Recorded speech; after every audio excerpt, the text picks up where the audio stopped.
फिर हम बेसिक से बात लेकर आज हम समीकरण चैप्टर को सॉल्व करेंगे, जो कक्षा 8वीं में अध्याय 2 में दिया हुआ है। इसे एक चर वाला रैखिक समीकरण कहते हैं और इंग्लिश में इसे linear equation in one variable कहते हैं। तो जानेंगे कि इसे किस प्रकार हम सॉल्व करें और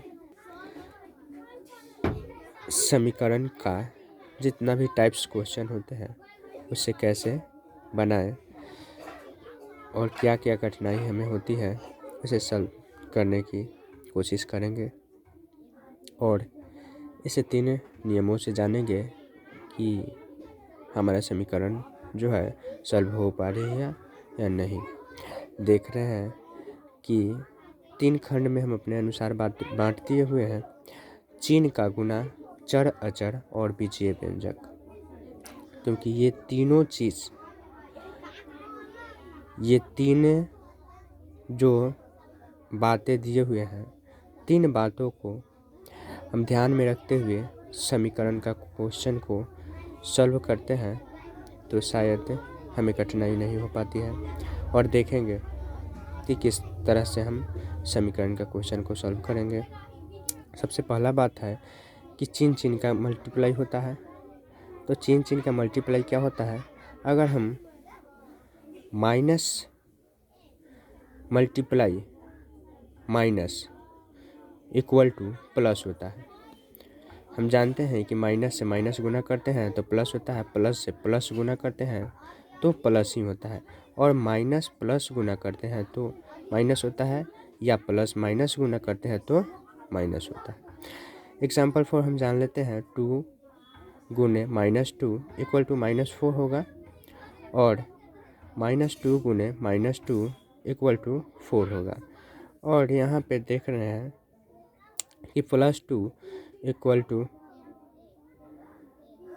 +2 को +2 में गुना करते हैं तो इक्वल टू में 4 होता है, प्लस में 4 होता है, क्योंकि प्लस प्लस यहाँ पे बताया गया है कि प्लस प्लस गुना करेंगे तो प्लस में, माइनस माइनस गुना करेंगे तो प्लस में, प्लस माइनस गुना करेंगे तो माइनस में होता है। ये बात जो है हमें पता चल गई है।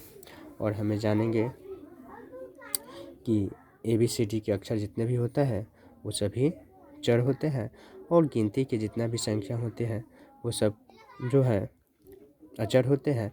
और गिनती के संख्या से अगर ABCD के कोई भी अक्षर सट जाते हैं तो वो भी चर हो जाते हैं, और ABCD के अक्षर नहीं सटा हुआ रहता है, केवल गिनती की संख्या रहता है, वो सभी अचर होते हैं।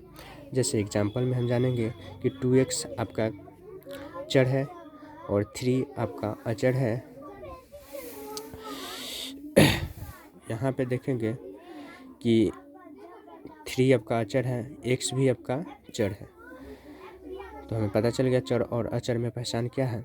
और बीजीय व्यंजक के जान लेते हैं। बीजीय व्यंजक जो है 2x + 3 + x, इसमें जात को जोड़, घटाव, गुणा, भाग अलग अलग किया जाता है, और इसे कॉमन लेकर भी बनाया जाता है, जो कि इसका एक चैप्टर है 8वीं क्लास में ही दिया हुआ है। इसे उसमें इसका विशेषता है, पर इसे हमें शॉर्ट फॉर्म में जानने की कोशिश किए हैं, क्योंकि इससे रिलेशन है इसका समीकरण का, और समीकरण इसके अकॉर्डिंग बनता है, जो कि हम जो बात लड़ती है उस बात को ही इसमें सॉल्व किए हैं।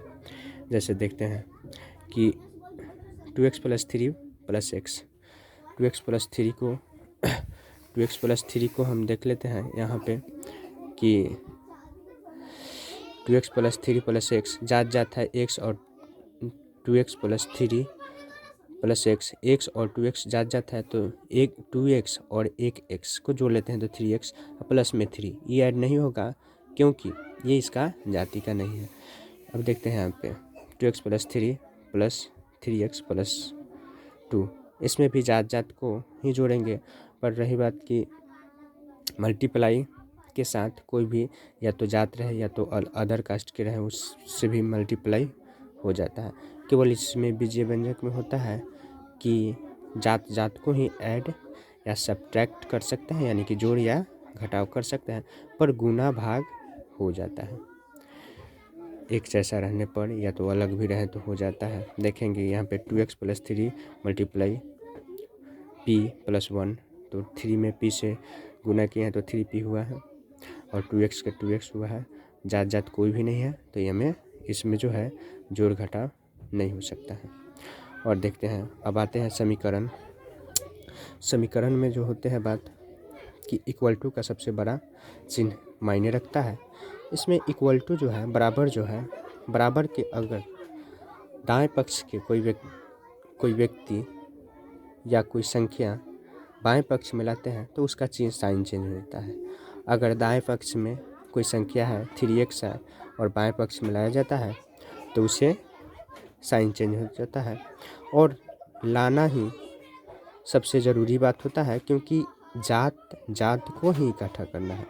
तो दाएं पक्ष में कुछ जात, इसकी जात जो है उधर रहती है और इसकी जात जो है इधर रहती है, जिसको हम एक तरफ कर लेते हैं।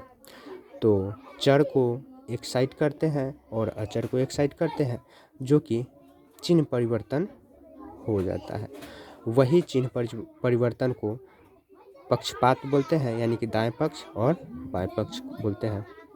जैसे 3x और 2x एक जाति के हैं, पर 3x इधर जो है LHS में है और 2x RHS में है। अगर 3x को LHS से RHS में ले जाते हैं तो माइनस में हो जाएगा, चाहे 2x को LHS में लाते हैं तो भी माइनस में हो जाता है। तो कोई भी पद को हम एक तरफ कर लेते हैं।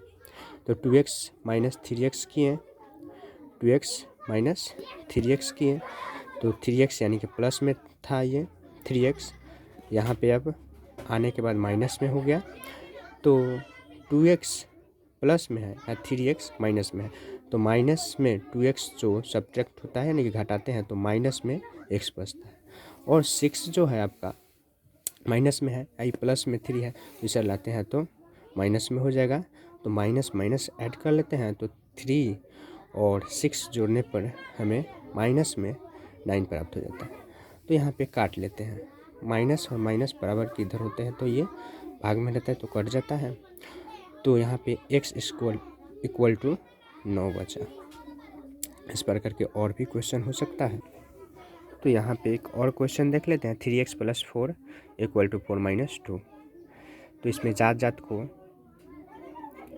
कम्युनिकेशन है, कंबाइंड है, इसे हम सॉल्व करते हैं। जैसे यहाँ पे जो है 4 और 4 - 2 ये अचर है और 3 आपका चर है, 3x चर है। तो 3x केवल सिंगल चर है, तो ना उधर कर सकते हैं ना इधर कर सकते हैं, पर इसका जो जाति है इधर से उधर किया जा सकता है। तो इसको हम 4 - 2 को करने पर बच रहा है 2, इधर 4 से ले जाते हैं माइनस की ओर, तो माइनस में 4 हो जाता है, क्योंकि वो पहले से प्लस है और बराबर के उधर लाते हैं तो माइनस में हो जाता है। माइनस में 2 बचा और 3x मल्टीप्लाई में है, गुना में है, तो x को बाहर निकालते हैं। ऐसे भाग मिलाने पर भाग मिला देते हैं, मल्टीप्लाई के यानी कि गुना के उल्टा भाग होता है, तो -2/3 आंसर आपका हो गया है।